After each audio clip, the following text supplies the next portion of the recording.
আসসালামু আলাইকুম বন্ধুরা, মাছ চাষিদের দুটি চোলা আর একটি ফ্লোর কাজ করব আজকে। দেখতেই পাচ্ছেন আমি সেই চোলার কাজটি করতেছি। একটি সিঁড়ি কাটা চোলা আর একটি হচ্ছে ইডাওলা চোলা। আমি এখন ইডা বানাচ্ছি। দেখতে পাচ্ছেন এখন 2-3টি ইটা বানাবো।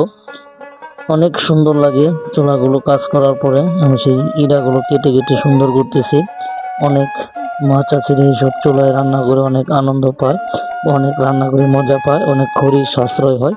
দেখতে পাচ্ছেন পোম মারতেছি, অবশেষে ফিনিশিংটা অনেক সুন্দর হয়। যদি একটু আপনাদেরকে দেখাই, ফিনিশিংটা একটু আপনারা দেখেন। চুলার কাজটি কমপ্লিট করার পর এরকম সৌন্দর্য ফুটে ওঠে আর মাছ চাষিরা রান্না করে অনেক মজা পায়। এখন আমরা সেই চুলায় এখন গ্যারাটিন দিব। যদি একটু আপনারা দেখেন, সেই গ্যারাটিন দিতেছি আমরা। সেই গ্যারাটিন দেওয়ার শেষে চুলাটা আরো অনেক সৌন্দর্য, অনেক মজবুত হয়।